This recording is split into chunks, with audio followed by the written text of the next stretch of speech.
हमारे व्यस्त जीवन में ईश्वर की आवाज़। आपने तरह तरह के औजारों का उपयोग किया होगा। अलग अलग कामों के लिए अलग अलग औजारों की आवश्यकता होती है। ईश्वर अपने कार्य के लिए मनुष्य को अपना औजार बनाता है। ईश्वर के हाथों का औजार संत फ्रांसिस असीसी जैसे महान व्यक्ति ही संत बनकर उनके हाथों के औजार बनते हैं। 26वां सामान्य सप्ताह 4 अक्टूबर 2024।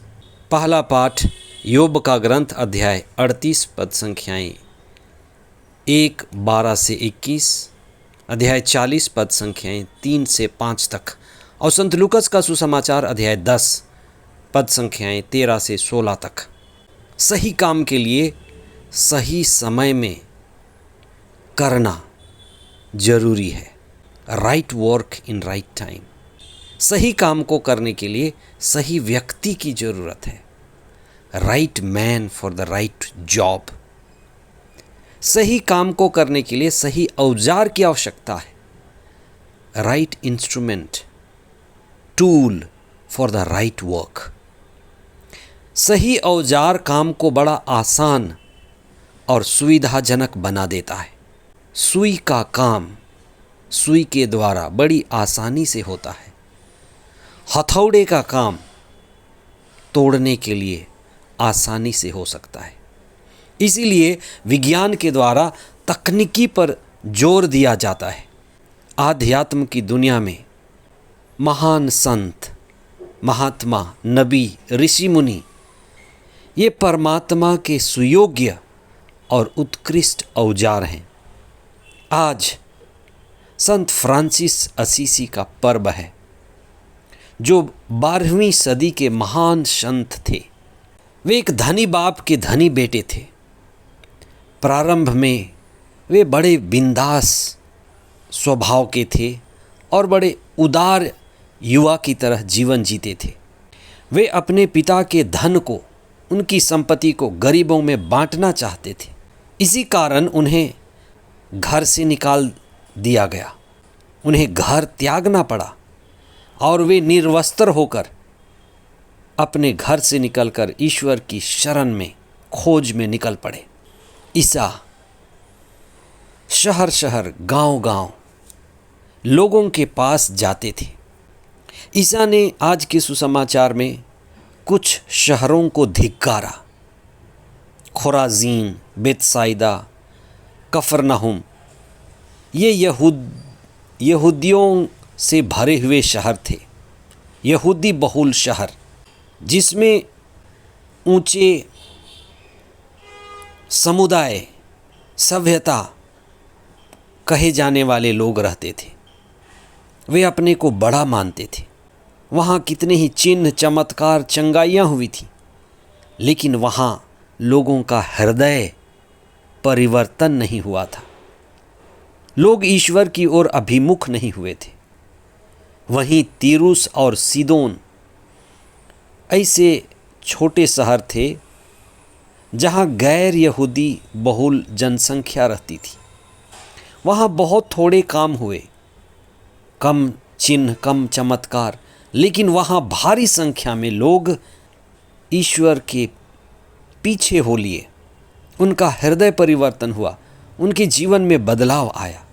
इसीलिए ईसा ने तीरुस और सीदोन जैसे शहरों की तारीफ की।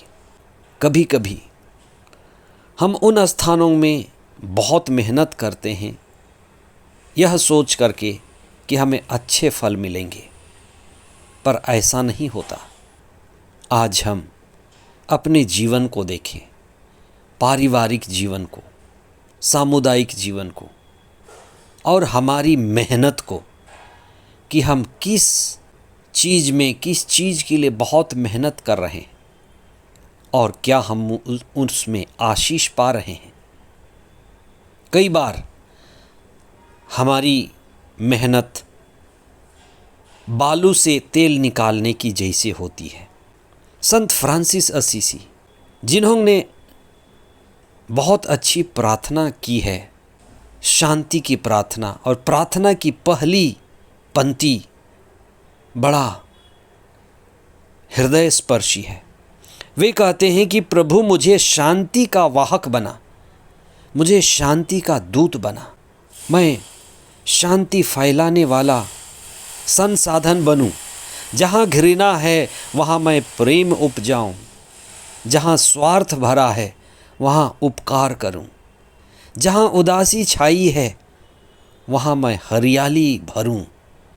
इन्होंने बड़े ही साधारण और गरीबी का जीवन धारण कर ईश्वर को अपने जीवन में पहला स्थान दिया। हमें अपने कई सारी सांसारिक ज़रूरतों को, भोग को, विलासिता को समेटने की ज़रूरत है। सांसारिक और बाहरी ज़रूरतों को कम करने की ज़रूरत है, इसलिए क्योंकि हम अपनी शक्ति को प्रभु की ओर, आध्यात्मिकता की ओर लगा सकें।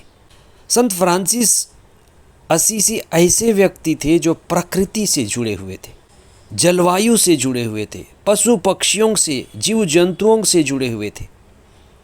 उनका प्रकृति के साथ बड़ा लगाव था।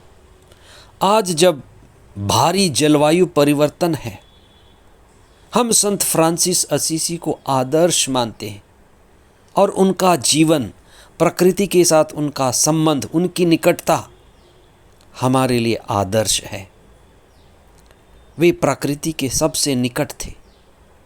उनका जीव जंतुओं के साथ, पशु पक्षियों के साथ, सारी सृष्टि के साथ बड़ा अनन्य और मधुर संबंध था। आइए हम प्रकृति से जुड़े। प्रकृति हमें ईश्वर से जोड़ती है और प्रकृति में हम ईश्वर के चेहरे को देख पाते हैं। प्रकृति की सुंदरता ईश्वर की ही सुंदरता है, और जब हम इन सुंदरता का आनंद ले पाते हैं तब हम वही अनुभव करते हैं जो संत फ्रांसिस असीसी ने किया। ये हमारे जीवन में सरलता, सहजता, लचीलापन ले आता है। संत फ्रांसिस हमारे लिए, सारे राष्ट्रों के लिए और संपूर्ण विश्व के लिए प्रार्थना करें कि हम शांति का अनुभव कर सकें, शांति का जीवन बिताएं। आमीन।